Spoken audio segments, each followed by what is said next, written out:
el flyer incluso, porque hay diferentes mujeres de diversas culturas, de etnias, etcétera. Y un poco la charla de esta, geografía, género, brecha, de diversidad, territorio y feminismo, pasa por allí, ¿no? Va a estar atravesada por la mirada de la diversidad. Antes les decía que esto había surgido de dar esta charla de una tesina que yo presenté para recibirme de especialista en epistemologías del sur en la Claxo, ¿no? Y como soy profesora, tengo ese entramado en mi cabeza de que una clase tiene que armarse con un momento que es la entrada, donde se ponen disparadores para iniciar el entusiasmo en los oyentes, sean estudiantes, colegas, etcétera, en una charla. Entonces aquí he puesto 3 cosas. Un titular de un diario del Jornal de México, que es un diario bastante conocido, que dice: pandemia ha agudizado desigualdades de género en América Latina, según datos del PNUD, un estudio que ha realizado un informe, el Programa de las Naciones Unidas para el Desarrollo. Y abajo hay 2 imágenes que muestran estas mujeres en pandemia con sus rostros tapados, con tapabocas, barbijos, en 2 situaciones diferentes. Una que está con un cartel que dice que quédate en casa de negro, ¿no? Porque está haciendo alusión al luto, a la muerte, a lo que representa esta pandemia desde ese costado, ¿no? Que lamentablemente muchas personas fallecen, y si bien se ha naturalizado la muerte para mí, que es un tema que después discutiremos, bueno, una forma de no naturalizarlo es poniéndose pañuelo negro, haciendo reclamar por la vida, el derecho a la vida, pero que quedarte en casa no es callarte en casa. Porque las mujeres que han tenido que confinarse, quedarse tiempos más largos, tiempos menos largos, más cortos, lo que ha aumentado, y lo que dice ese informe del PNUD, es que ha habido un aumento de la violencia doméstica, ¿no? Entonces no es callarte ante el macho que ejerce la cultura patriarcal. Y la otra imagen también me pareció interesante porque es del sur de Chile, de Valdivia en este caso, que es, bueno, en los momentos de peor transmisión y de mayor cantidad de contagios en Chile, hubieron muchas manifestaciones, y en el sur de Chile, digamos, hay un componente importante en la población de descendencia mapuche, directa o mestizada, y es una mujer que está haciendo en esa manifestación, que está protestando por salud, porque tengan, digamos, algunos programas que puedan beneficiarlos ante el confinamiento, está siendo reprimida por la policía. Entonces, estas imágenes nos disparan de que hay una mujer que alerta a que quedarme en casa no es callarme, no es soportar el maltrato, y otra que está siendo violentada porque está manifestando, ¿no? En el título de la charla, que es la tercera filmina, ahí se ve bien, perdón, pregunto, interrumpo para ver. ¿Ahí sí se ve la tercera? ¿La ven? Sí, bueno. Sí, se ve. Bien. Bueno, esto voy a ir muy rápido porque sobre el tema de brecha de género podría estar toda la charla en realidad, y no es el punto al que quiero llegar. Lo quiero vincular a geografía, feminismo y lo que yo llamo feminismo popular, pero que está quizás más expandido con la noción de feminismo comunitario. La brecha, cuando se habla de género y se habla de brecha, fundamentalmente es las diferencias que hay en la fuerza del trabajo. Entonces, esta primera filmina, ustedes tienen, que lo he tomado de la Organización Internacional del Trabajo, de ahora actual, reciente, de 2021, y muestra que en el mundo la cantidad de población activa, que es la gente que está en edad de trabajar, trabaja y busca trabajo, que también se le denomina en este sentido, cuando se amplía a buscar trabajo, fuerza de trabajo, el 75% lo componen hombres y el 49% mujeres. Es decir, que todavía hay a nivel mundial una brecha de 26 puntos porcentuales de diferencia. Pero esto, que es un dato tan genérico, tan global, lo podemos ver mejor en la cuarta filmina, que hay parezco Alberto Fernández con las filminas, bueno, me acabo de dar cuenta. Para ponerle un poco de humor. En esta imagen de la presentación del PowerPoint, la cuarta diapositiva, habla de la brecha de género en las tasas de participación en la fuerza del trabajo, y ustedes en el mapa lo que van a tener es los colores que figuran en blanco. En realidad no es porque tengan el mejor grado de igualdad entre hombres y mujeres respecto a la fuerza de trabajo, sino que los datos no han sido, por la Organización Internacional del Trabajo, considerados como confiables los que publican los organismos estatales de estadística. Si se fijan, están en algunos países de África y otro, por ejemplo, por allí también en el sudeste asiático. Pero a grandes líneas lo que uno puede extraer de este mapa es que los colores celestes claritos, donde la brecha es menor entre hombres y mujeres, sería Estados Unidos, Canadá, Europa Occidental y se extiende incluso a Rusia, China, etc. En cambio vemos que ya tiene un color intermedio en nuestra América Latina, y que donde es un bloque, digamos, donde están las mayores diferencias en la brecha, en la fuerza de trabajo, está fundamentalmente en los países que tienen vinculación con la cultura del Islam, ¿no? Los países árabes y la India. Esto respecto al concepto de brecha. Otro tema muy importante que figura en el nombre de esta charla es cómo funciona el concepto de diversidad. Bueno, cuando hablamos en términos de género, la diversidad de género a lo que apela es que podamos salir del componente binario de las composiciones del género, que estaría muy asociado a hombre-mujer. Recuerden que el símbolo, digamos, que tiene la flechita es el hombre y el que tiene la cruz es la mujer. Entonces, en esta imagen ustedes ven, por ejemplo, hombres, cuerpos de hombres que tienen el símbolo de mujer, es decir, hombres que se sienten mujeres y que son mujeres.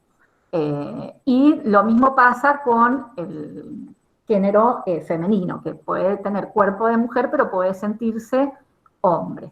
En esta mirada de aceptar la diversidad de género es tratar de traspasar esa mirada binaria asociada fundamentalmente a un componente biológico, es decir, uno nace con un determinado sexo, y entonces al salir de esta mirada binaria empiezan a utilizarse un lenguaje como por ejemplo la existencia de los travestis, los transexuales, los transgénericos, e incluso en el lenguaje se estaba estilando mucho, en vez de utilizar la O para lo masculino y la A para lo femenino, utilizar la E, para no poner un encasillamiento de género, porque el género aquí está mirado no desde el lado biológico, sino que está siendo analizado, que es lo que está en la siguiente filmina, desde cómo las personas construyen a partir de su propia concepción de género o de la concepción que van construyendo, porque cuando es transgénero, digamos, puede ser una situación de proceso. En un momento puedo ser una mujer que me siento por momentos hombre, pero en otras etapas de mi vida me he sentido más mujer. Esto puede ocurrir ya a la inversa, ¿no? Dicho esto, quiere decir que entonces es como el género se construye desde un punto de vista identitario y es de la trayectoria, la historia de vida de cada persona. El tercer punto, que es ya la séptima diapositiva. ¿Está bien ahí? Perdón. Sí, es una que tiene unas fotitos abajo. Sí. Bueno. Sí, se ve bien. ¿Se ve bien? Perfecto. En esta yo quería ya entrar directamente en el tema de la vinculación de los planteos de género, lo que se le puede llamar las geografías feministas, pero desde un ángulo. No lo voy a tratar de los múltiples ángulos que se tratan, lo voy a tratar desde el ángulo que yo indagué en esa tesina de Claxo, que es la reflexión sobre dos nociones que son cuerpo y territorio.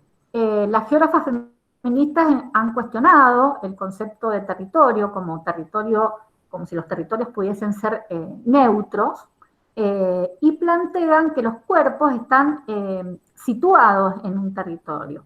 Y en general, todas las geógrafas que han cruzado género y territorio lo que hacen es, digamos, repensar la noción de territorio diferente a la noción de territorio clásica que se construyó en la geografía, que comienza en la segunda mitad del siglo XIX y, digamos, es bastante extendida hasta después de la Segunda Guerra Mundial, empieza a cuestionarse, si ustedes quieren, con las geografías feministas, con las geografías humanistas y las geografías críticas en los años 60 y 70. Pero hasta ese momento la noción de territorio que prevalecía en la disciplina era asociar el territorio a la delimitación, a una necesaria delimitación de un determinado espacio geográfico, y que esa delimitación, digamos, estaba bajo la soberanía, bajo la potestad de los estados-nación que se estaban consolidando. Lo que hacen las geógrafas que se sumergen en las temáticas y problemáticas de género es, digamos, tratar de superar esa noción que acabo de describir de territorio más tradicional, y entonces lo que ven a los territorios, digamos, como territorios que son constituidos, construidos por las mujeres, por los hombres, por las sociedades, y que dependen esos territorios de relaciones de poder, y no son el resultado, y también son el resultado, perdón, de desigualdades sociales. Y entonces lo que nos permite esta mirada es entender que hay jerarquías entre las personas, pero que también hay jerarquías entre los territorios. Cuando veamos el mapa antes, uno podría decir que los países desarrollados tienen menos brecha digamos, respecto de la desigualdad de género en la fuerza del trabajo que lo que pueden tener los países de las culturas islámicas, ¿no? Entonces, bueno, ahí estamos jerarquizando desde un criterio los territorios. Después también estas geógrafas piensan los cuerpos como la primera frontera. Es decir, si yo voy a asociar el concepto de territorio a la posibilidad de establecer algún tipo de límite, de limitación, siempre hay una zona donde ese límite no es tan fijo, estable, es un límite que se mueve, que es lo que llamamos frontera, ¿no? Entonces, la primera frontera es mi cuerpo. Es mi cuerpo respecto de, digamos, yo, respecto del otro, de la otra, que habita el territorio en el cual yo vivo, me transformo, actúo cotidianamente. Y nos han mostrado estas geógrafas con su obra que todo lo que hacemos está siempre espacialmente situado, pero que además se encarna en nuestros propios cuerpos. Cuerpos que son, como decíamos, construcciones culturales en base a esta idea de que los territorios son apropiados por las sociedades, por las poblaciones, por una comunidad, y que esto sucede en un determinado contexto, tanto histórico como político, económico, cultural, etc. Para más o menos comentarles quiénes son las geógrafas que pertenecen a esta línea de la mirada de las geografías feministas y que introducen la idea del territorio en el feminismo, tenemos entre las geógrafas de los países del norte, en la primera imagen que ustedes tienen abajo, hacia la izquierda, que es Doreen Massey, una geógrafa británica muy importante. Después tenemos en el medio a Astrid Ulloa, que es una geógrafa que a mí me gusta mucho, que trabaja el concepto de cuerpo y territorio, que es una geógrafa colombiana. Y después en la última imagen tienen a Sofía Zaragozín Carvajal, que junto a Melissa Moriano Venegas y Soledad Álvarez Velasco, integran un grupo de geógrafas que se llama el Colectivo de Geografía Crítica de Ecuador Flaxo. Van a encontrar artículos de ellas en la revista Letras Verdes de la Flaxo Ecuador. En la filmina o diapositiva 8, yo les planteo que quiero, digamos, vincular la geografía y el feminismo con una mirada latinoamericanista, ¿no? Y entonces vamos a realizar geografía con el feminismo latinoamericano, no el feminismo occidental. Que el feminismo occidental, así muy sintético porque no me dan los tiempos, nace quizás muy de la mano, por ejemplo, en las luchas de las mujeres con el tema del sufragio, por ejemplo, el sufragio universal. El derecho al voto es una de las primeras luchas más extendidas y conocidas. En cambio, el feminismo latinoamericano tratan de ver cómo se vincula esta idea de cuerpos diversos con los territorios. Entonces el cuerpo es entendido como nuestro primer territorio, es el primer territorio que reconocemos, nuestro propio cuerpo. En el cuerpo queda impreso todo aquello que ocurre en los territorios, es decir, si los territorios son explotados desde un punto de vista capitalista y colonial, Bueno, esa tristeza que representa la explotación va a estar en el cuerpo de las mujeres que habiten y vivan esos territorios. En la explotación de esos bienes comunales, en la angustia que puede generar, por ejemplo, la contaminación de un bien común tan importante como puede ser el agua, el desaliento porque te desalojen de las tierras que considerás como comunidades originarias o pueblos originarios como propias. Estas experiencias involucran a mujeres de muchas partes de Latinoamérica, pero fundamentalmente a las mujeres que viven en las zonas rurales e indígenas. Y cuando estas mujeres se organizan, quieren transformar sus vidas. Es decir, lo que tratan es juntas de conectar esas experiencias vividas en reflexiones que puedan llevar a que puedan tomar diferentes estrategias colectivas de resistencia.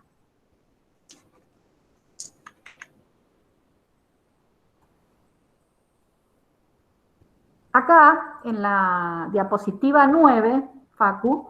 Sí, ahí la puse. Yo saqué esta foto del foro social paramazónico que se realizó en 2019, porque es una mujer de la Amazonia brasilera. Nosotros estamos muy acostumbrados quizás en Brasil a reconocer más la presencia del negro, ¿no? Por lo que implicó todo el proceso de esclavitud y también asociar mucho a Brasil con las culturas afrodescendientes.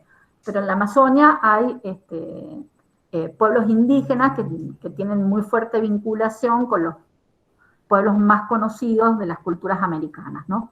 Y esta foto en esta mujer es una mujer que tiene 40 años, miren ustedes sus arrugas, miren su mirada de que está participando en ese foro, un poco de desasosiego, hay tristeza, falta de esperanza. Creo que esta imagen refleja claramente el dolor de esa asociación entre las ideas de cuerpo y territorio que estábamos comentando anteriormente.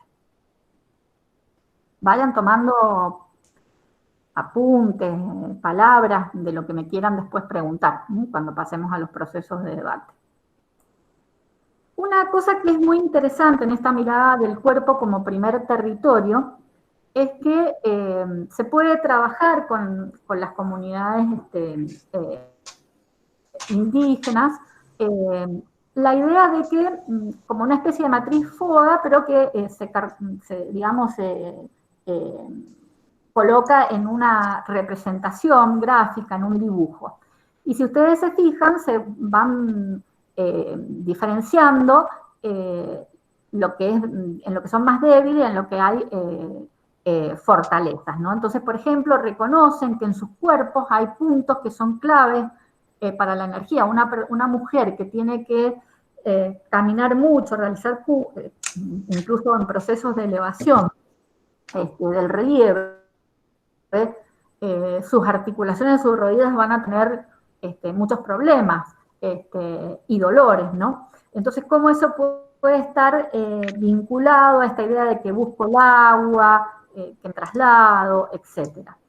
También la idea de que se puedan articular esas experiencias, esas resistencias entre distintas mujeres, cómo alimentar la autoestima de estas mujeres, porque la colonización y la explotación destruye mucho la autoestima. Entonces, bueno, estas técnicas de trabajar con estos dibujos en los grupos, lo que hacen es justamente que puedan ir identificándose estas ideas matrices e ir generándose esa memoria gráfica.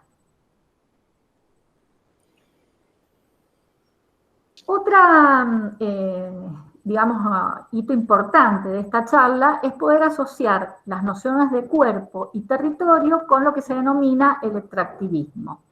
Cada vez más estamos viendo cómo los movimientos de mujeres están manifestándose en contra del extractivismo en América Latina, están ofreciendo resistencia, lucha. Cuando hay conflicto en los territorios, las mujeres claramente sienten los dolores de esos conflictos que se materializan en su cuerpo. Estos conflictos pueden ser en torno a la instalación de minas, de pozos petrolíferos, de carreteras, de que hay problemas porque esas actividades extractivas ya se están ejerciendo y hay contaminación del agua, que generan agresiones sin los debidos cuidados hacia la naturaleza y hacia el cuerpo de la mujer. La violencia que genera el extractivismo deja huellas en este cuerpo de las mujeres, como decíamos antes, cuando van por agua, para limpiarse, para tomar, bueno, si el agua está contaminada se enferman, si tienen que hacer tareas agrícolas, cuidar los niños y las tareas de sus hogares, digamos, hay toda una situación de cansancio. Y los conflictos con el extractivismo alteran emocionalmente. Las mujeres que son lideresas, es decir, las que llevan la vanguardia en esos movimientos, en esos grupos comunitarios, y que defienden la vida y la protección de los bienes comunes, en general también tienen un agregado de la cultura patriarcal de más violencia sobre ellas y sobre sus cuerpos, que va a estar reflejada en sus cuerpos, porque son criminalizadas, es decir, se las ponen como las creadoras de la protesta, e incluso, ya vamos a ver un caso, llegan a ser asesinadas. Entonces, cuando se aborda este eje cuerpo, territorio, extractivismo, nos ayuda a mirar cómo esa violencia deja huellas muy profundas en los cuerpos de las mujeres, pero además también que hay invasiones que son de carácter más global, digamos, que están vinculadas con, por ejemplo, si se establece una empresa minera, esa empresa puede responder puede tener una característica transnacional, cuál es el rol que está cumpliendo el Estado frente a la instalación de esa minera, cómo también responde la corporación judicial ante demandas que pueden hacer los grupos indígenas o las comunidades, etc. Los efectos del extractivismo en los territorios y en la violencia hacia las mujeres. Bueno, acá lo que me interesa, digamos, rescatar es que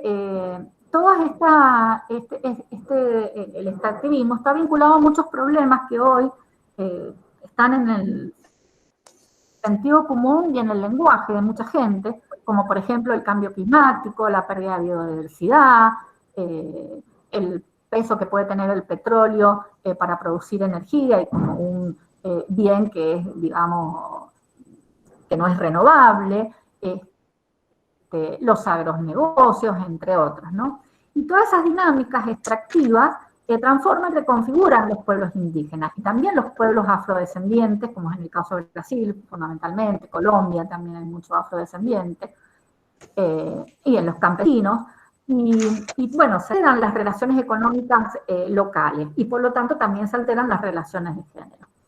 Entonces, mientras estos procesos que están asociados al extractivismo vayan generando relaciones desiguales de poder, esto va a atentar contra los cuerpos de las mujeres, contra sus territorios, los territorios que viven, etc.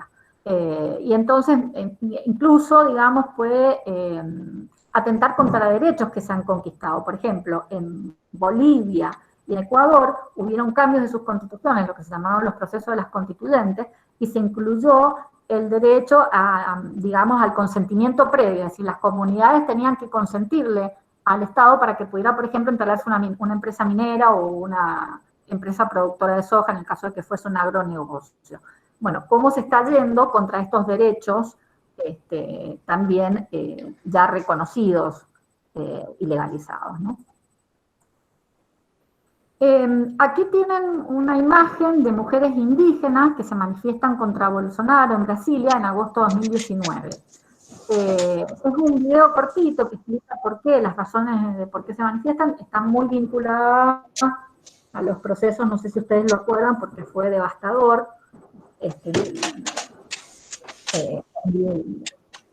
18 y dejó secuelas que llevaron a estas protestas en el 2019, los incendios de la Amazonia, ¿no? Y cuando uno piensa lo que está sucediendo con el COVID actualmente, a las primeras imágenes de la entrada a la clase, lo que vemos es que el COVID está afectando en términos de tasas de mortalidad mucho más fuerte, por ejemplo, en Estados Unidos, a los afrodescendientes, en Brasil también, pero también sobre los pueblos originarios. Es decir, estas protestas que se hicieron en Brasilia en agosto de 2019, muchos grupos vienen del Amazonas, y ustedes saben que en el Amazonas, en la ciudad de Manaos, surgió esta nueva variante que tiene 3 veces más de letalidad y aparentemente 7 veces más de posibilidad de contagio. Si uno antes contagiaba 3, ahora contagia, bueno, 3 veces más, lo dije mal, no 7, perdón, 3 veces más, contagia 9, con lo cual se colapsan los sistemas de salud.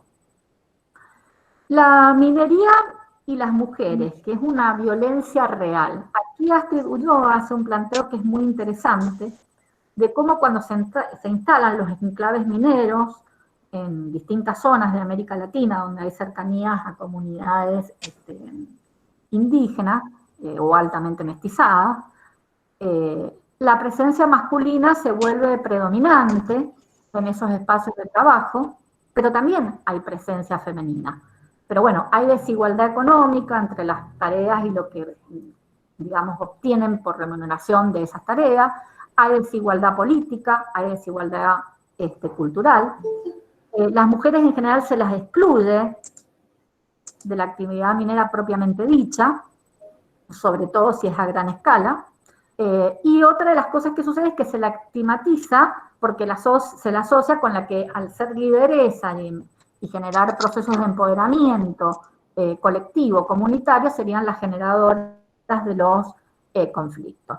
Y esa masculinización del territorio en los sectores que hay en enclaves mineros no solo construye desigualdad en el ámbito doméstico de las mujeres, que es una desigualdad real y simbólica, porque cuando el hombre llega, y acá con esto quiero decir algo porque alguna vez me lo han preguntado y ya lo voy introduciendo.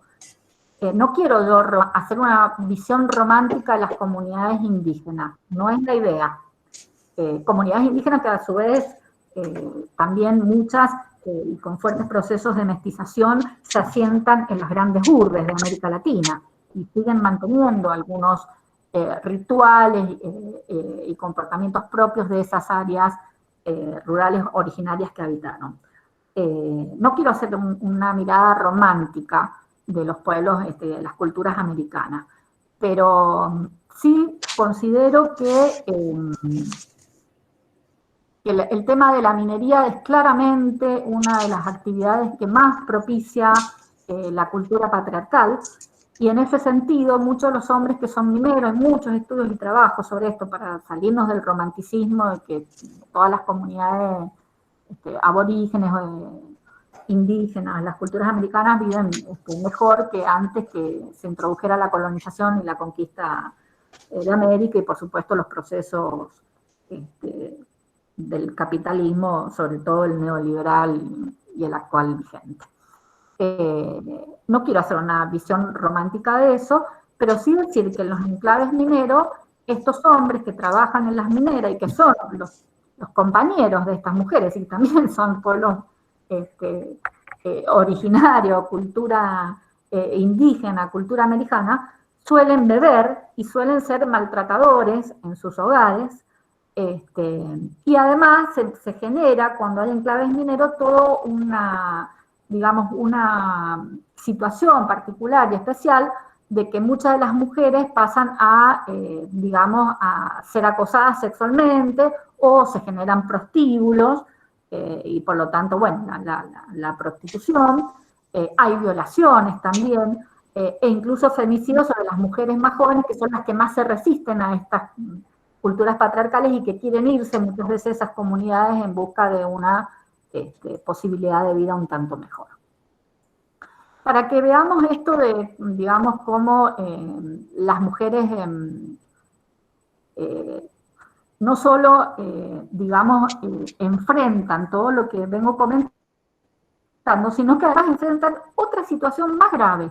Ellas son las que son las jefas de hogar, y muchas veces, si sus maridos también han estado comprometidos en estas luchas de resistencia al extractivismo, pueden ser detenidos, y entonces se quedan, además,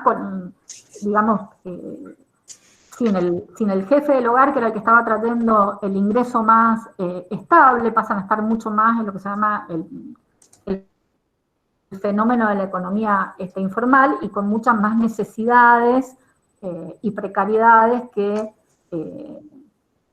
cuando el jefe de hogar está libre y está aportando. Para relacionar, digamos, el tema de los femicidios con la minería, me parecía que estaba bueno que escucháramos este pequeño video de unos femicidios en Cerro Rico, en Potosí, Bolivia, donde las mujeres trabajan en la minería, pero en lo que se llamaba la minería más tradicional, que es encontrar las pepitas, ¿no? En este caso pepitas que puedan tener restos de oro. Vamos a escucharlo. La policía ha presentado a 4 presuntos responsables del feminicidio de 2 hermanas en el Cerro Rico de Potosí. Son 3 sujetos previstos y uno arrestado en calidad de testigo. Presumiblemente estarían vinculados con el doble feminicidio ocurrido en Cerro Rico el pasado 4 de agosto. Los 3 primeros habían ingerido la mencionada bestia bebidas alcohólicas en la zona del Calvario y luego se trasladaron a la mina, en cuyo camino encontraron a sus víctimas y las obligaron a entregarse para luego vejarlas sexualmente y acabar con la vida de ambas. Tenemos en calidad de aprendidos. Bueno, acá, si ustedes ven, se comenta en el video el tema del alcoholismo, que es un tema muy, muy fuerte en las comunidades aborígenes, que está como muy presente, ¿no? Y que por supuesto incide entonces en la violencia, el femicidio, etc. Yo les decía que en algunos casos estas mujeres que resisten al extractivismo han sido asesinadas, ¿no? Estas mujeres lideresas. Uno de los casos más comentado y más tratado en la literatura sobre género, cuerpo, territorio, de extractivismo, es el de Berta Cázares Flores, que era miembro del pueblo de Lenca, en Honduras. Ustedes saben, no sé si lo saben, si no se los comento, pero Honduras es uno de los países más violentos del mundo y el más violento de América Latina. Una de las razones porque hay libertad para la compra de armas, en cantidad y en calidad, y es un país que está totalmente atravesado por la violencia civil entre bandos, con problemas de inseguridad constante, y por eso es que migran tantos hondureños y mandan a los chicos sin los padres y prefieren que se queden en los países de destino, que toman el famoso tren de la muerte para las migraciones hacia el imaginario de una vida mejor en Estados Unidos. Bueno, Berta Cázares en Honduras luchaba contra el extractivismo y el derecho al agua. Ella luchaba contra la construcción de una represa, y fue asesinada en 3 de marzo de 2016 en la capital de Honduras, Tegucigalpa, y en aquel entonces no solo, digamos, ya venía de la larga lucha por la construcción de esa represa en su pueblo originario, sino que estaba luchando en contra de la instalación de bases militares en Estados Unidos. Hay un pequeño audio que podemos escuchar.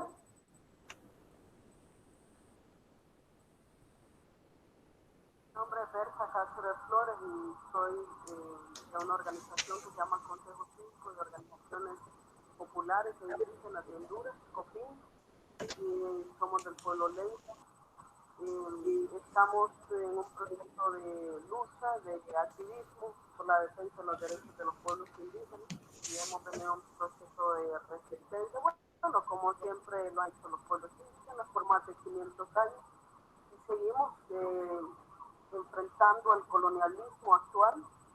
No es un crimen defender nuestros propios derechos como pueblos indígenas. El pueblo Lenca es un pueblo antiguo que habitó esta región mesoamericana. Bueno, es un video que se hace en conmemoración a Berta Cázares en el aniversario de su muerte. Después yo les puedo pasar el enlace para que lo puedan escuchar con más atención, pero bueno, muestra más o menos, en tanto ella estaba viva su lucha contra el extractivismo, y en el pueblo de Lenca la construcción de la represa. Todas estas miradas del feminismo asociando cuerpo, territorio con extractivismo, también, digamos, están siendo repensadas por lideresas que están ayudando, digamos, a los académicos, a los intelectuales, a digamos, a introducir estas temáticas, y ellos plantean el feminismo comunitario, como es el caso de Lorena Camnal, ¿no? Que es una guatemalteca. Lorena Camnal plantea que, digamos, que el pensamiento, hay una relación entre la tierra, el territorio, con el cuerpo femenino, y que la colonización lo que hizo, generó despojos en sus culturas, despojos que son ancestrales, ¿no? Y que se manifiestan de alguna manera en el cuerpo y en el territorio de las mujeres de su comunidad. De allí lo de feminismos comunitarios. Entonces, estos feminismos comunitarios lo que hacen es apelar de alguna memoria, en alguna forma, a las memorias de la historia de estas mujeres y vincularlas a esos procesos de colonización y conquista.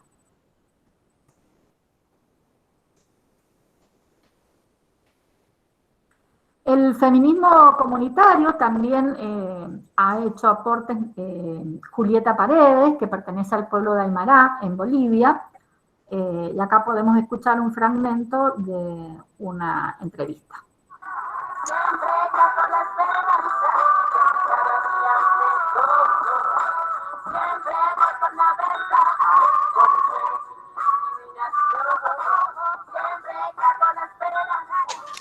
Yo a partir diciendo a esta exposición que las revoluciones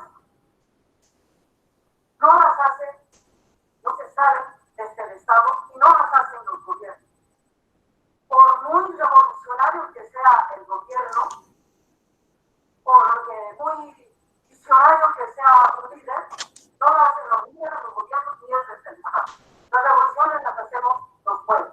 Aferrarse al orgullo de fascistas desde luchar y contra su miedo y hacerle frente. Allá Julieta Paredes City, Poca Bolivia Jutaspa, Bolivia Marca Jutaspa. ¿Quién soy yo? Yo soy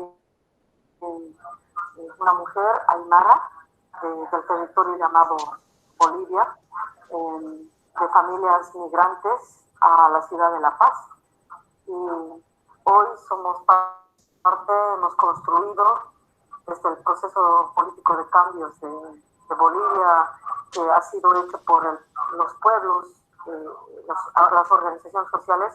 Hemos construido a partir del año 2006 lo que hemos llamado feminismo comunitario. Bueno, esta entrevista, digamos, se hizo antes del golpe de Estado a Julieta Paredes, que se produjo en Bolivia cuando subió como presidenta Agnes. Que vamos a ver enseguida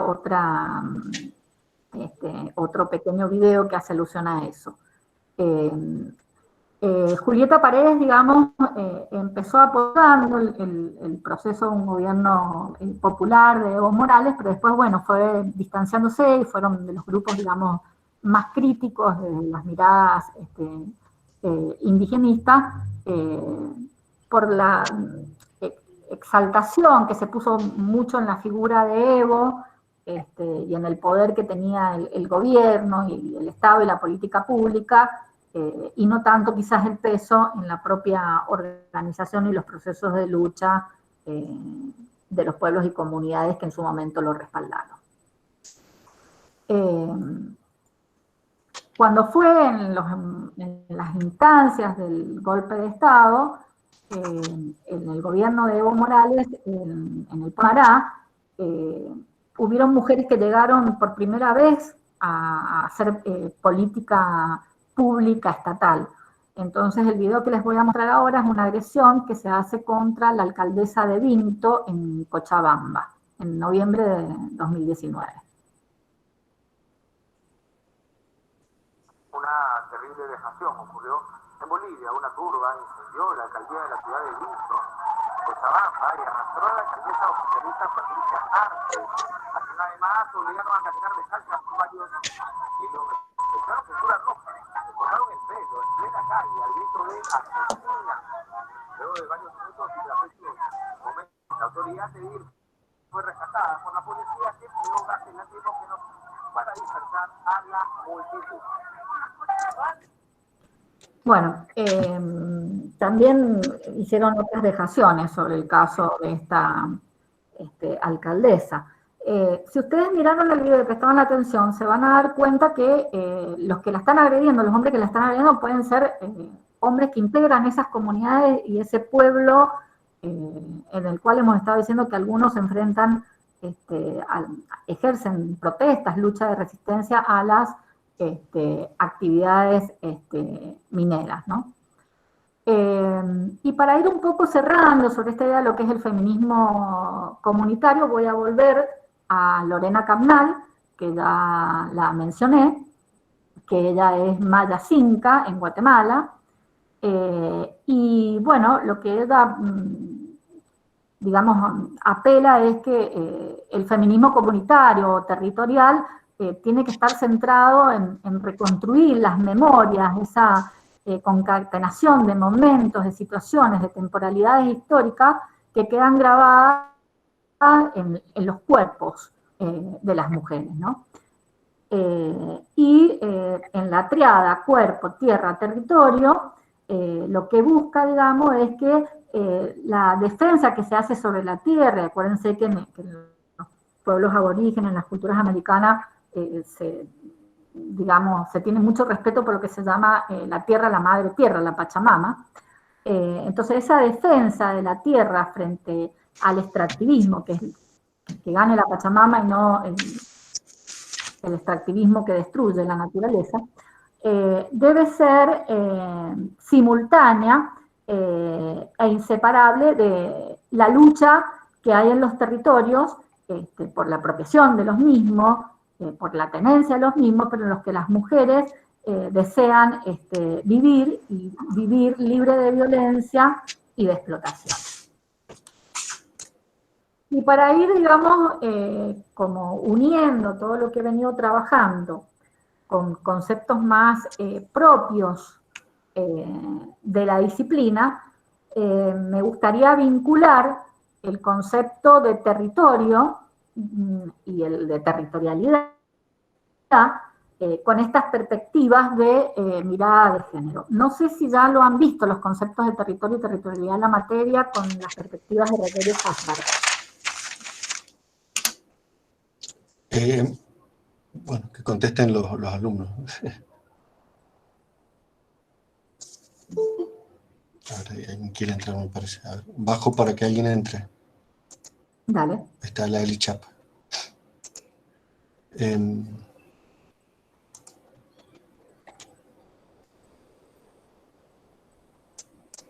Ahí pongo de vuelta. ¿Quieres repetir, Eli? Por si no escucharon bien la pregunta. Bueno, es probable que en la materia no han visto desde la mirada de Rogelio Hasbar, que es un geógrafo de Brasil, los conceptos de territorio y de territorialidad, ¿no? Desde este costado de asociar el concepto de territorio a las miradas de género dentro de la geografía, cuando uno dice territorio, ¿sí? Tratando de ampliar aquello que pueden haber visto de Hasbar, ¿verdad?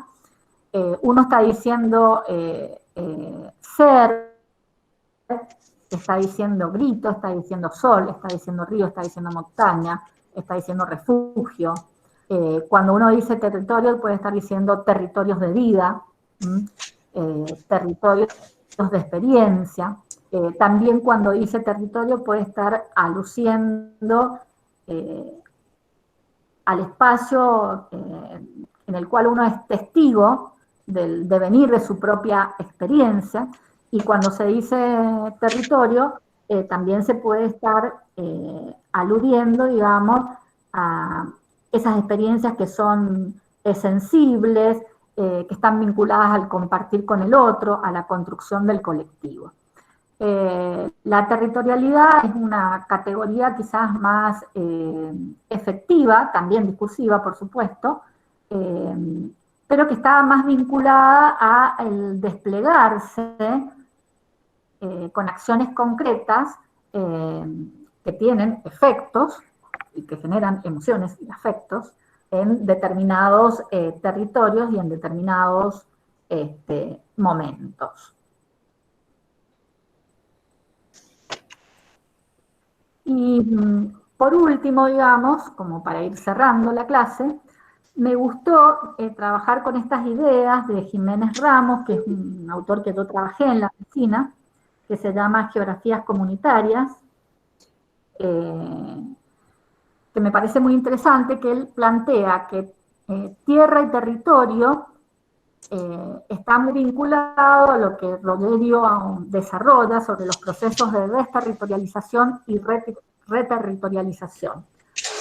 Para Husserl, la desterritorialización está muy vinculada con la idea de que el capitalismo global de alguna manera atenta contra la autonomía de los estados-nación, y entonces, digamos, hay políticas, acciones que son de carácter global que trascienden a lo estrictamente nacional. Y en esos procesos de limar la soberanía, la autonomía de los estados y de los territorios que están bajo su dominio, pueden producirse procesos de desterritorialización, porque, por ejemplo, si se expande un agronegocio como el de la soja, bueno, hay gente que estaba trabajando en una agricultura de tipo familiar y para la subsistencia que puede haber sido desplazada, o sea, desterritorialización. Hubo una desterritorialización. Pero a la vez, el sojero está generando un proceso de reterritorialización, con una mirada extractivista. Este autor, Jiménez Ramos, incluye otro concepto que Rogerio Husserl lo trabaja mucho desde la perspectiva cultural, en un libro con Perla Schumann, pero yo me voy a tener a lo que dice este autor, de ver la multiterritorialidad, es decir, nosotros podemos estar en múltiples territorios, en momentos del transcurso de nuestro día, de nuestro mes, de nuestra vida, y la multiterritorialidad estaría vinculada a los procesos, digamos, comunitarios, y que esos procesos de luchas comunitarias van generando, al entablarse los diálogos entre distintas comunidades, entramados territoriales.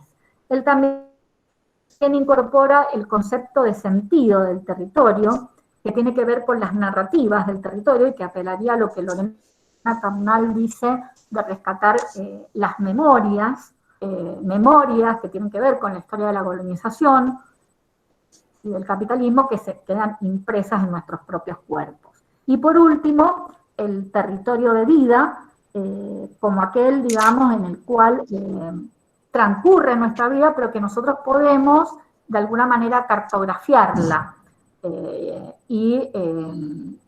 Digamos, son muy enriquecedores cuando se hacen estos trabajos comunitarios, con técnicas cualitativas que no son las tradicionales, la de la observación participante o la encuesta en profundidad, sino que uno va y hace trabajos, digamos, con la comunidad, elaborar mapas colectivos que digamos, muestran las representaciones de los individuos que habitan esos territorios y las mujeres que habitan esos territorios, y que no son necesariamente, no tienen la formalidad que puede tener un mapa que se realiza con TIC.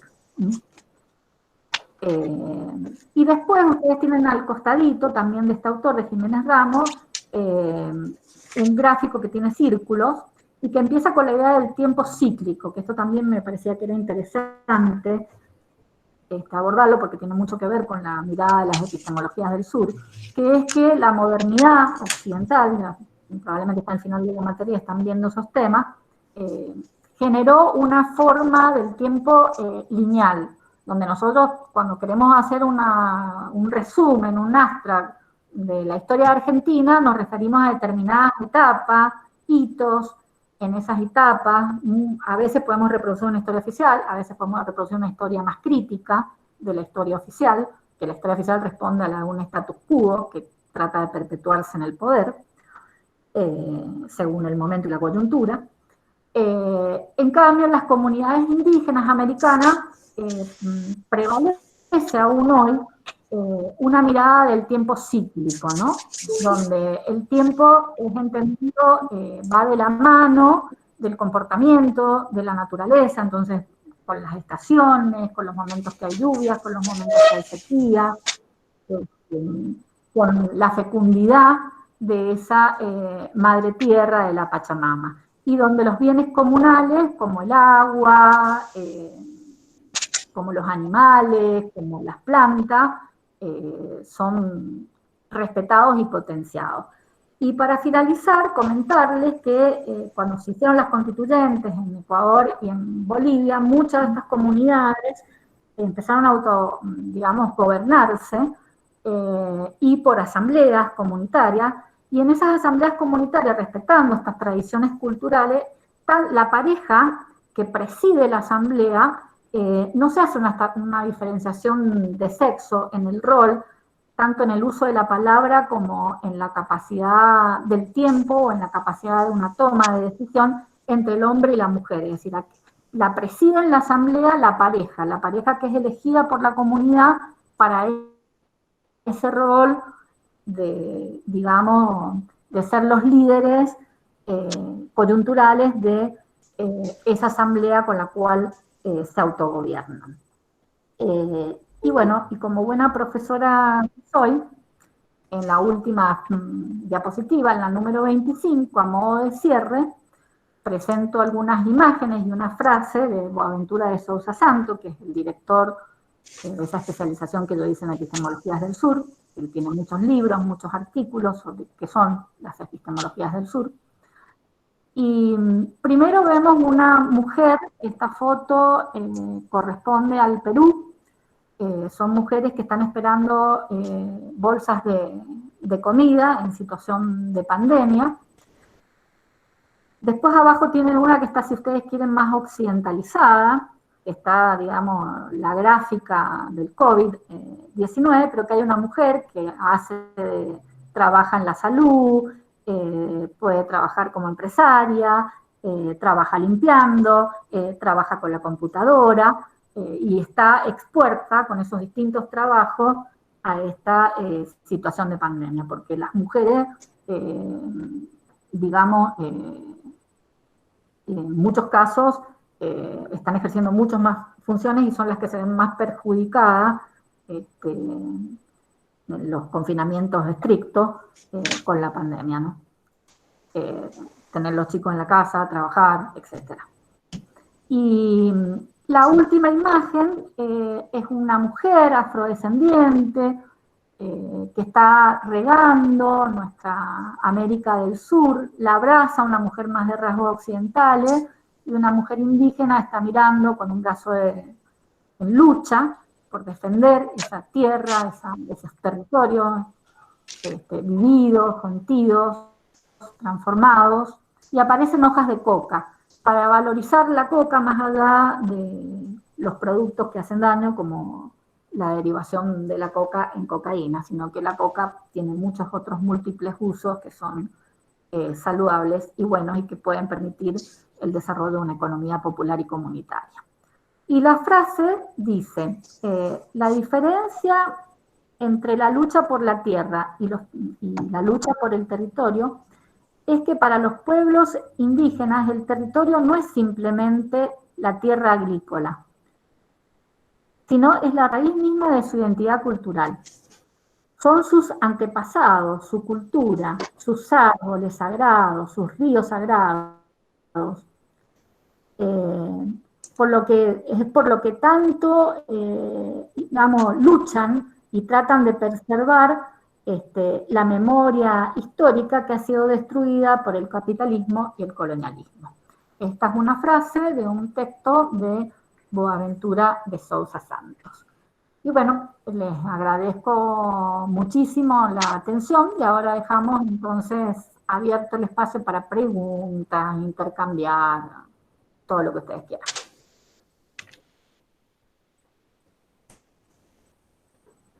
Bueno, muchísimas gracias, Eliana. La verdad que ha sido un gusto y un aprendizaje muy lindo. Yo me olvidé de presentarte, Eliana, no sé si mientras hacen preguntas, si todos te conocen.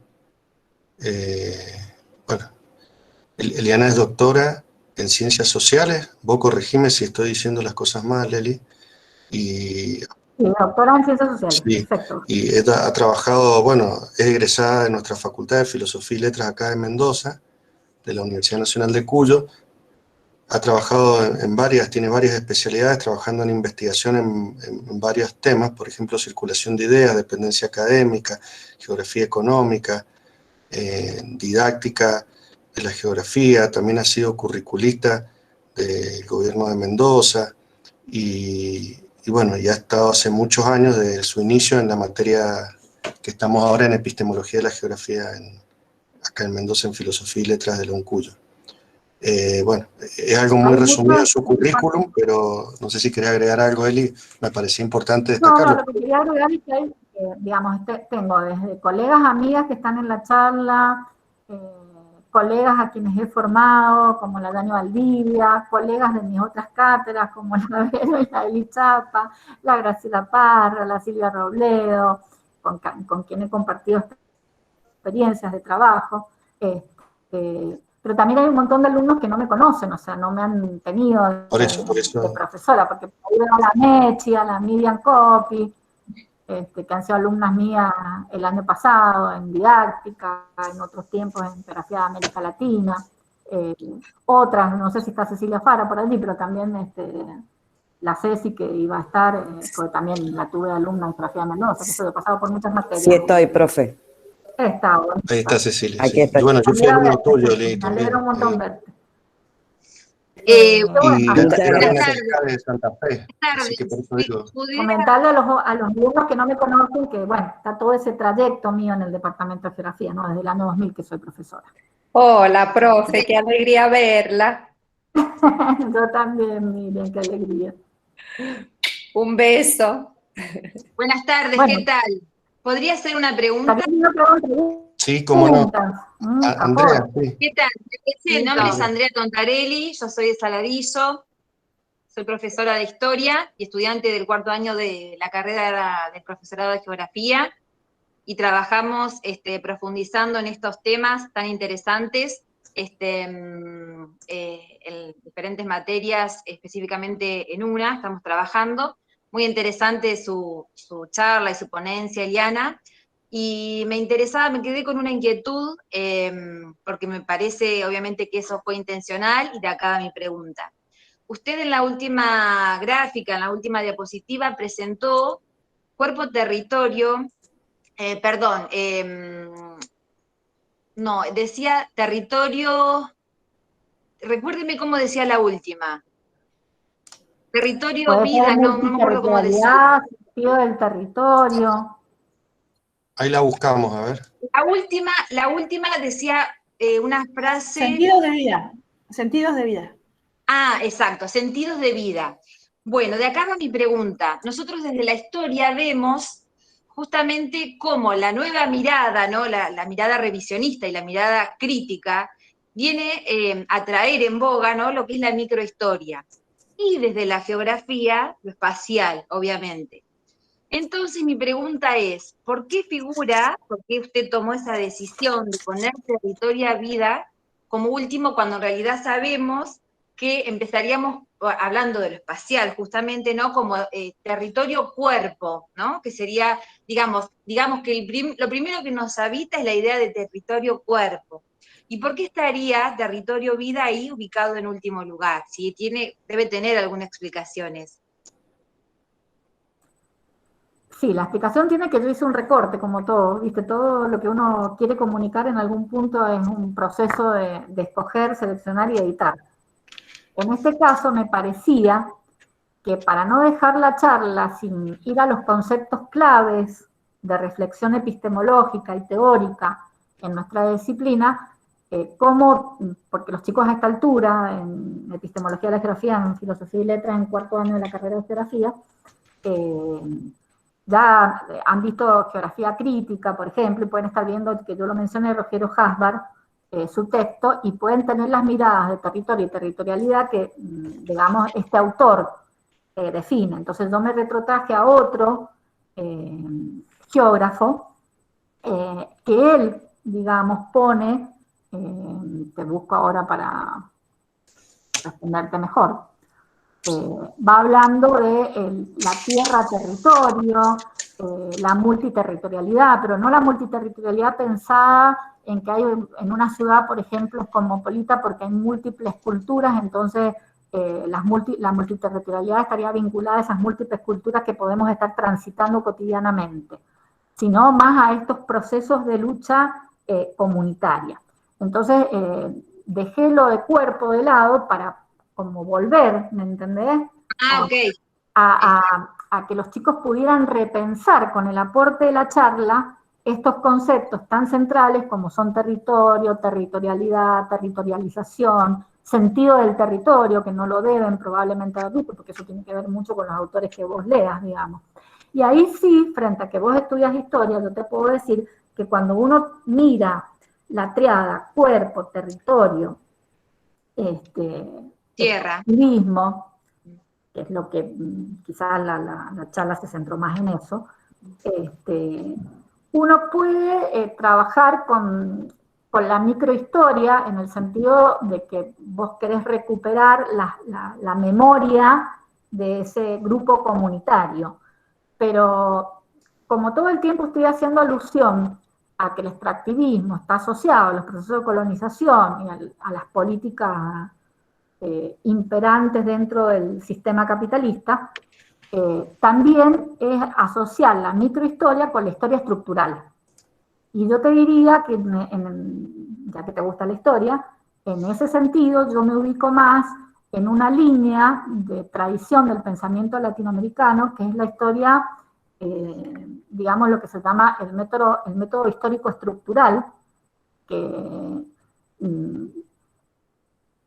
donde tratamos de unir la historia de las estructuras que todos los países latinoamericanos pueden tener, estructuras, si vos querés, por ejemplo, para explicar categorías como desarrollo, subdesarrollo, parecidas en la historia común, pero donde también tienen una historia particular y propia, para un ejemplo así, que lo puedan entender todos. No es lo mismo el populismo de Evo Morales en Bolivia que lo que fue el populismo de Correa en Ecuador.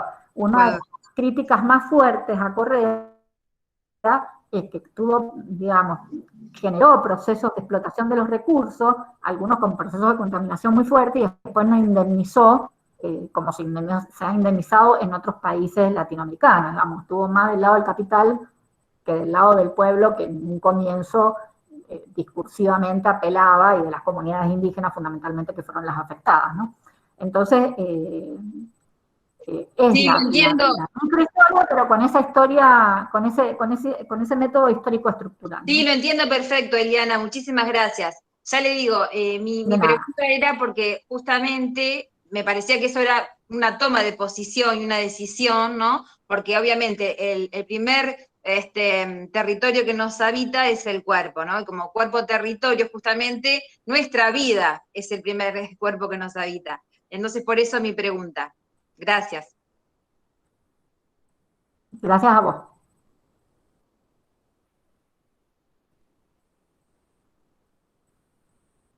Bueno, ¿alguien más quiere consultar algo? Anímense.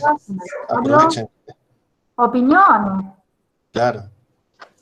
A ver, yo, ¿qué tal, Eliana?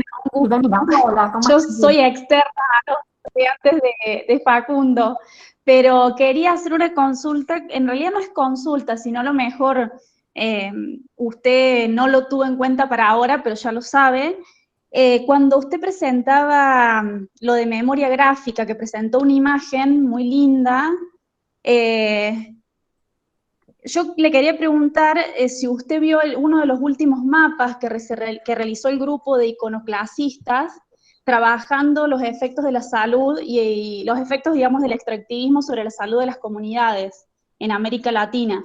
Me parece que yo en realidad estoy investigando sobre conflictos socioambientales y me parece que es un mapa que pone, digamos, contextualiza a nivel latinoamericano de manera muy clara, muy sencilla y muy gráfica lo que está sucediendo con el extractivismo y las comunidades. Era simplemente saber si lo conoce o si más allá si lo conoce, si lo tuvo presente al momento de realizar esta clase abierta. y cuál era su opinión, digamos, respecto a ese mapeo en caso de que lo haya visto, consultado. Respecto al mapeo, me parece un trabajo excelente. O sea, no lo puse en esta charla y te voy a confesar algo. Tenía un montón de mapas colectivos de distintas comunidades y lo saqué porque no tengo muy claro, después de mí viene otra charla de otro profesor que trabaja con SIC.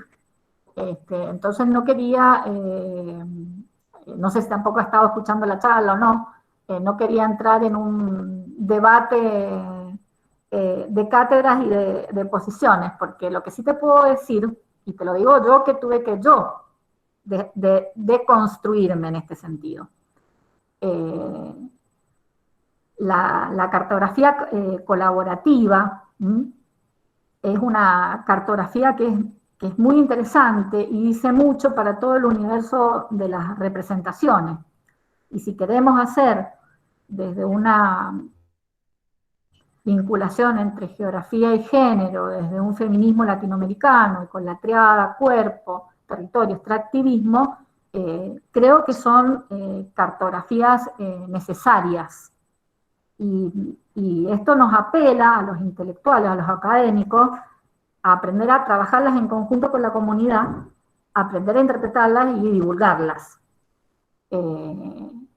Pero bueno, sí, fue una faltante, y fue intencional. Gracias. Yo ahí le dejé el mail de la profesora Eliana, o uno de los mails, por si le quieren escribir, Guille, o alguna de las chicas que no son... Buenísimo, ahí ya ahí pueden continuar el diálogo Paco. con ella, y también buenísimo. Ahí le dejé el Facebook por si quieren alguna otra cuestión, porque seguramente después quieren seguir charlando, y bueno, no sé, también le dejé el sitio de ella donde tiene algunas de sus publicaciones y demás. Bueno, no sé, acá tenemos un rato más por si quieren comentar algo dentro de preguntas específicas o alguna experiencia de ustedes. A nosotros particularmente nos interesaba en la materia tratar de empezar a dar un poquito más a algunos de estos, lo que le llamamos abordajes emergentes o cuestiones de la geografía que son bastante, que se están produciendo en este momento y de las cuales, bueno, yo no soy ni cerca especialista. Entonces, aprovechando que Eliana ha hecho el curso, pero seguramente acá hay otras chicas, gente que sabe también del tema, así que puede con confianza prender el micrófono y hacer algún comentario, no sé. Bueno, yo simplemente soy la profe de Faveri. ¿Cómo están? Buenas tardes a todos. Simplemente hacer un comentario de la claridad de Eliana en esta exposición y, bueno, yo me siento un poco más cerca de estas temáticas gracias a que ella me siento que me va introduciendo paulatinamente. Son enfoques nuevos, como decía Facundo, muy interesantes, que de hecho muchas de las cosas que he aprendido con Eli las estoy aplicando en otra cátedra, en otra facultad, sobre todo esto de la relación entre extractivismo, las lideresas en América Latina, defensa de los recursos naturales. La verdad que muchas de estas temáticas no las conocía. Hace 1 o 2 años con Eli, antes de la pandemia, ella llevó adelante un curso sobre todas estas temáticas muy interesantes, donde, bueno, tuve la oportunidad de aproximarme y de conocer un poco esta relación entre feminismo, territorio y estos nuevos enfoques emergentes, como decía Facundo. Así es que, bueno, Eli, simplemente eso, felicitarte, muy clara, y lo interesante de esto es que, bueno, quedan muchas puertas abiertas para que cada uno continúe indagando, profundizando, porque, bueno, sin duda son temáticas muy interesantes. Gracias, Vero. Bueno, no sé si hay alguno de los alumnos, no me dejen mal, pregunten algo. Hermosa clase, profe, como siempre. Los chicos que me conocen por primera vez como profe. Porque los colegas y los alumnos anteriores, uno conoce, por lo menos los que están presentes acá, conoce los buenos comentarios. No sé si la Mechi, que siempre le gusta hablar, anda por ahí, la Flor Reynoso, ¿quieren decir algo? Flor Reynoso. Profe, sí, usted sabe que a mí me gusta hablar siempre. No, nada, felicitarla, simplemente. Yo ya he escuchado muchas veces sus clases, sé la calidad de sus charlas, de la calidad de lo que sabe, así que bueno, nada, es solamente eso, felicitarla, muy clara como siempre. Y bueno, nada, me encantó. Espero que si da clases próximamente, nos siga invitando. Meti, si doy clases te voy a invitar, sí, claro que sí. Y ya te he invitado a que seas escrita, así que acá hay una ex Ahí voy a ir, ahí voy a ir. Hola, no sé yo quería... Sí. Sí, bueno, yo soy el novio de Natalie Vega, hablo acá desde su videollamada. Nada, yo quería, o sea, hoy hay un par de compañeros que nos sumamos. Nosotros somos de un profesor de geografía de cuarto año de Saladillo, provincia de Buenos Aires, ¿cierto? Qué bueno. Y bueno, encontramos este conversatorio por Facebook y bueno, hoy nos estuvimos sumando porque bueno, la materia que tenemos son dos que están enfocadas desde género, que es problemáticas espaciales mundiales y problemáticas espaciales americanas. Y la profe, que también está acá ahora conectada, bueno, está como enfocando este cuarto año desde género, ¿no? Entonces, nada, nos resultó súper interesante ver que por donde vamos nosotros también se están debatiendo, ¿no? En otros lugares, en otros lugares también de Argentina. Qué bueno. Bueno, muchas gracias. ¿Me recordás tu nombre? Sí, muchas gracias por la participación. Sí, Kevin Gagliotti. Sí. Bueno, muchas gracias, Kevin. Bueno, muy lindo que esté gente de Saladillo, la verdad que lindo. Bueno, hay gente de... Algunos que están, como Guille, que es de Río Cuarto, la conozco, pero no, es una alegría que haya gente también que esto sirva para poder contactarnos y poder dialogar, que sea un comienzo de otros diálogos, ojalá así sea. Así que bueno, ahí estamos. Es increíble esto del Facebook y de las videollamadas, cómo puede, ¿no? Hacer clases que hace unos años parecían imposibles. Bueno, no sé si alguien quiere decir algo. Acá seguimos. Como un periodista deportivo me siento así haciendo... Hoy yo no voy a dar clase ni voy a decir nada, ni tengo mucho que decir, así que... Yo los dejo porque me tengo que ir. Y perdón por no haber estado al principio, pero había llevado a mi madre a la doctora. Bueno, no hay problema, mire. Bueno, se agradece que hayas participado. Una alegría verla, profe. Chao, chicos. Igualmente. Chao, Mechi. Chao, profes. Adelén, ¿querés comentar algo? Sí, hola, buenas tardes. Bueno, yo también quería agradecer por esta clase abierta, por la invitación. Yo soy profe en el nivel superior de la provincia, en el terciario de Tunuyán, así que también ahí desde Tunuyán estamos presentes.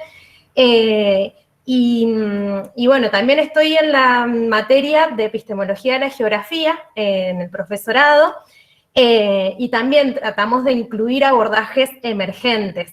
Y fue muy, muy rico poder pensar esta relación precisamente de los abordajes emergentes de las geografías de género desde una perspectiva del pensamiento latinoamericano, de las epistemologías del sur, tal cual como Eliana lo presentaba. Entonces, pensaba la importancia de poder como revalorizar la reconexión precisamente de dos saberes emergentes cuya voz precisamente y la producción de conocimiento tiene que ver mucho con lo que preguntaba otra día a colación una de las estudiantes que preguntó al principio, sobre los sentidos de territorio y la producción de conocimiento que se realiza en los territorios y las categorías teóricas y por lo tanto también políticas que emergen estos saberes que son como nuevos. Y por ahí tratamos de trabajar, hacemos el intento de trabajar, el ensayo de trabajar,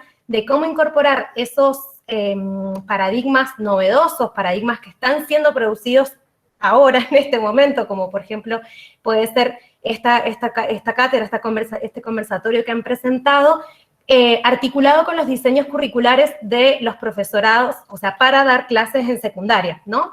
Y por ahí están plasmadas muchas nociones, muchas ideas que son puertas abiertas a que estos enfoques emergentes puedan como ser trabajados con estudiantes en la secundaria. Entonces, bueno, intentamos hacer allá en el terciario de Tunuyán este anclaje y tratar de promover que precisamente no solamente se quede como un enfoque más, como algo anecdótico que quedó, sino como cómo hacer para bajarlo a las escuelas secundarias. Yo no soy del campo de la geografía, yo vengo del campo de la filosofía, y bueno, obviamente que esto de las epistemologías del sur, desde nuestro campo le hablamos el giro decolonial, y hay una gran trayectoria del giro decolonial, y entre ese gran giro es precisamente la revalorización de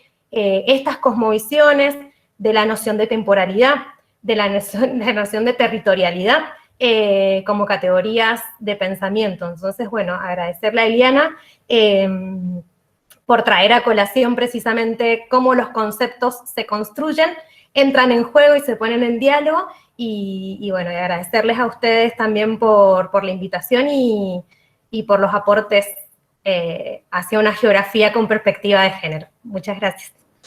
Muchas gracias, Adelén. Muchas gracias, muy interesante. Me quedo pensando. Muchas gracias, Adelén. Muy lindo. La verdad que yo lo toqué el tema del tiempo, viste, en el final, así muy tirado de los pelos, porque, bueno, no me quería extender más del tiempo que todos pueden atender una charla.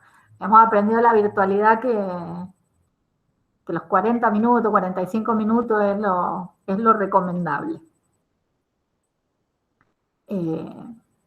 Bueno, no sé quién es, Catherine Reyes Acevedo, alumna de año.